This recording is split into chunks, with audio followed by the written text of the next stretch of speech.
this video, I am going to be doing something different from what I normally post on the channel. My interest in ants and the outdoors go hand in hand, and this led me to discover the art of terrarium creation, which is a hobby I recently picked up. I decided to make a how-to video on the process of constructing terrariums to see if you guys enjoy it and to see how the video performs. I hope you all find use in this video, and if you enjoy it, I will periodically post terrarium themed content to keep a nice variety of videos coming. Who knows, I may even mix the two hobbies of ant keeping and terrariums together when I gain more knowledge on how to do so. Without further ado, let's get into the video. The first and arguably most important step to creating a terrarium is collecting the materials. The woods is the best place to gather items such as plants, mosses, and substrate for your terrarium. This is exactly what I did. I will go over what I collected and exactly how I collected my materials in a minute, but first let me explain what a terrarium is and how it works. A terrarium is basically a self-sustaining ecosystem that you can create to simulate real outdoor conditions. Once a terrarium is established, and its ecosystem is stable, meaning there is no mold present, it can theoretically last forever without maintenance and outlive the person who created it. As long as there is water in a tightly sealed terrarium, it can reuse the water inside of it indefinitely. This is possible because of the precipitation cycle, which is where water evaporates from the bottom of the terrarium, condensates on the top, then eventually runs back down to the substrate and can be reused by the plants, and the cycle repeats itself. Now it's time to show you what I gathered and some of the essentials for building your terrarium. First up is activated carbon or charcoal. This is essential for your terrarium, as it serves as a filtration system for the water, which helps with sterilization of the terrarium itself. Other things you need besides materials you gathered is some very fine mesh. This serves as a barrier between the terrarium layers, which I will touch on more in a sec. You also need scissors or something sharp to cut the mesh with. When choosing a jar for your terrarium, it is very important that it can be sealed airtight. This is important because if it is not airtight, the water will evaporate and the terrarium will dry up. I am using two jars in this video. One that has a clip that can be sealed airtight and another one that has an airtight screw-on lid. Now let's add the drainage layer. This acts as a place for water to collect and then begin to evaporate. I am using small stones for this, but clay balls also works nicely and are much lighter than these rocks.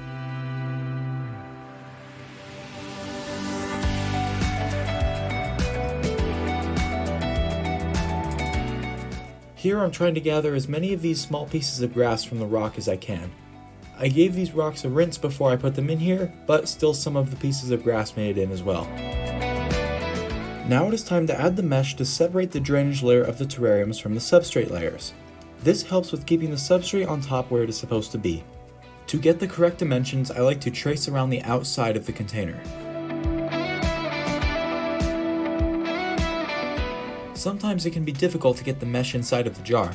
I like to use a pencil to flatten it out. The next step is to add some charcoal. I like to add a small layer of pure charcoal below the substrate layer to get adequate drainage. Make sure you use planter's charcoal or something without chemicals when doing this.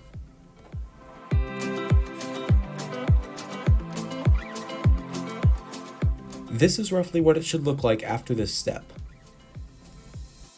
And next step is to add the substrate. What I like to do is mix some additional charcoal with the substrate. You can never be too safe with the amount of charcoal you add to your setup. Make sure that when you do add your substrate, there is room for the plants to grow.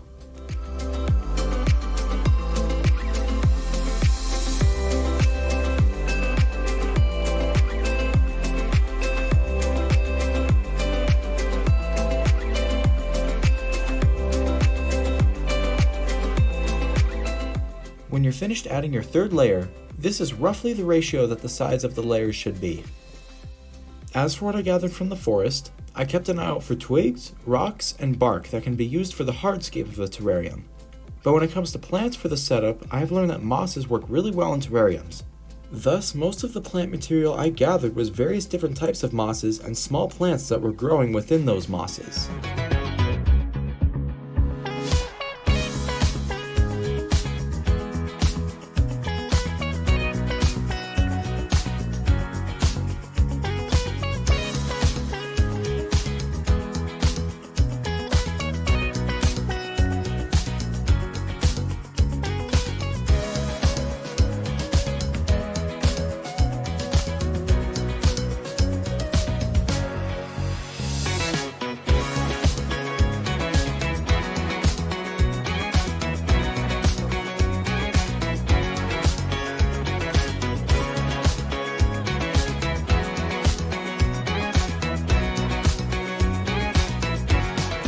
The next step is to clean off all of your mosses.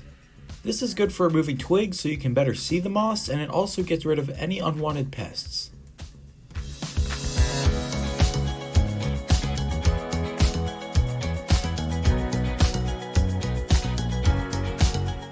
Now it's time to start setting up the terrarium, starting with the hardscape. I wish that I filmed more of this process, but it took a very long time, and next time I do this I will film more of it. So let me know in the comment section below if you like this style of video.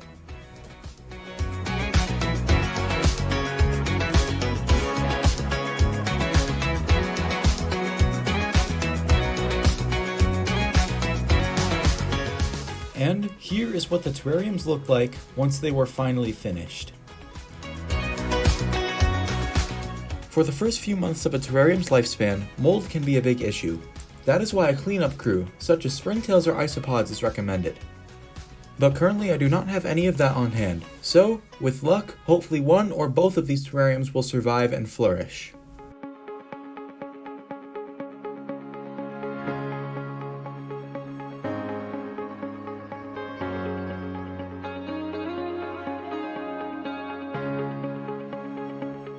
Now let's move on to the big terrarium, which is a lot more intricate than the small one. Other than moss, there are a lot more plants in this larger terrarium. I included the clovers from earlier in this terrarium, and I'm interested to see how well they thrive in there. Here's a comparison to how the plants looked when I first set up the terrarium versus a week and a half later when I'm editing this video. There is a big difference.